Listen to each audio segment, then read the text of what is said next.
എല്ലാത്തിനും കാരണം ഈ ഡാഡിലെസ് മോൻ ഒറ്റ ഒരുത്തനെ. എന്താണ് മച്ചാനെ അങ്ങനെ ഒരു സംസാരം? പച്ച മലയാളത്തിൽ പറടാ. മച്ചാനെ പച്ചക്കാണ്. ഇതെടുത്ത് ഞാൻ അണ്ണാക്കി കേട്ടും പറടാ.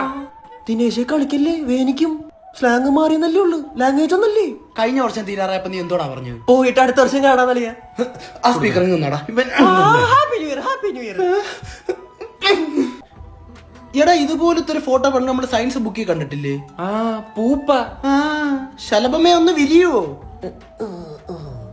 ബ്രോ ബൈക്കിന്റെ ചാവി ഒന്ന് വരൂ. റംസാനെ വെളുപ്പിന് 4 മണിക്ക് എവിടെ പോന്നു? പള്ളിയിൽ വാങ്ങ് കൊടുക്കാൻ പോന്നു.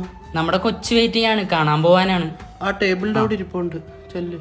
രാവിലെ ഉറക്കോ രാത്രി കറക്കോ. നാട്ടിൽ നിന്ന് വന്നതിന് ശേഷം ഇത് അമേരിക്കയാടാ. നൈറ്റ് ലൈഫ് എൻജോയ് പറഞ്ഞോടാത്ത തന്തകള്. മച്ചാനെ പേപ്പർ ഉണ്ടാ? മനോരമയെ മാതൃഭൂമിയോ? അജേഷിന്റെ റൂമല്ലേ? അജേഷിന്റെ റൂം അപ്പുറത്തടാ. പോടാ, പുക മാറ്റി നോക്ക്. പോട്ടെ. പോടാ. എന്തായാലും നമ്മളെ വീട്ടുകാർക്ക് അഭിമാനിക്കാം. അയ്യോ സാറ് തഹസിൽദാർ അല്ലേ? ഏയ് ജോലിയൊന്നും ആയില്ലെങ്കിൽ നമ്മൾ ഈ സാമാനം ഒന്നും കൈകൊണ്ട് തൊട്ടിട്ടില്ലല്ലോ. Yes, V exist. ആ ആ അജേഷ് പേപ്പർ എന്ന് വെച്ചപ്പോ മനോരമേന്നറ. എടാ നീ അജേഷിന്റെ റൂമിൽ എത്തിയില്ലടാ. അപ്പൊ അജേഷ് ഏത് റൂമില്? ബാത്റൂമില്. പോടാ. ഓ നീ പൊളിമൂടല്ല അല്ലേ ബ്രോ? ഇത് മൂഡ് വെഞ്ഞാറ് മൂട്. പോടാ. അജേഷേ ഇവന്മാര് മൂടല്ലടാ.